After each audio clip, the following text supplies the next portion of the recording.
साथीहरू आज हाम्रो घर चोरी भएको छ। सायद तपाईँले पत्ता नै हुनु होला होइन। म तपाईँलाई देखाउँछु।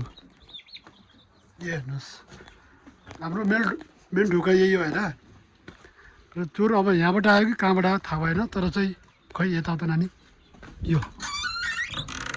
ढोका हेर्नुहोस्, त्यहाँ चाबी लगाएको छ होइन। तर चाहिँ यहाँबाट कसरी उक्काएको छ हेर्नुहोस् न तपाईँ। अब यो चोरले यहाँ उक्काएर चोरले होइन अब चाहिँ के गरेछ भन्दाखेरि होइन, यहाँबाट यसो गएर यहाँ चल्लाहरू पनि छ है, चल्लाहरू पनि छ। यो चाहिँ के गरेछ चोरले चाहिँ सानोतिनो चोर्दैन क्या साथीहरू, यहाँ पनि छ के पनि गरेको छैन होइन। अब मेन के गरेछ माथि गएछ होइन भर्याङबाट, अनि चाहिँ भित्र गएर अब चाहिँ यहाँ गएर होइन। तर तपाईँले भन्नु यहाँ चाहिँ चाबी लगाएको थिएन क्या त्यो दिनमा, आज शनिबारको दिन के गर्ला भनेर होइन। तर चाहिँ बत्ती पनि आएको छैन। अब यो कोठामा चाहिँ केही पनि गरेको छैन, अँध्यारो छ भित्र होइन, केही पनि गरेको छैन।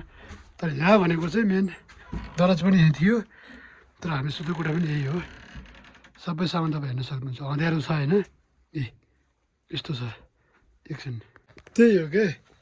अब चोर कतिखेर आउँछ भन्ने थाहा नै अहिले आयो। भान्सा पनि केही भएको छैन, भान्सा त लगभग सबै ठिक छ होइन। सामानहरू अम्खराहरू काँसको थालहरू चाहिँ सबै यही छ, केही पनि गरे छैन होइन। अब चोरले त्यही हो ठुलै हात हानिसक्यो, गाह्रो छ। अब सधैँसँग पत्ता लागोस्, हामी भोलिको निवेदन पनि हाल्छौँ होइन। अब कतिजनाले चोर्यो के गर्यो थाहा भएन। अब खासै दिमाग खराब भएछ आफूभरि, खराब चोर रहेछ यार, कसो पत्ता लागिजाओस्।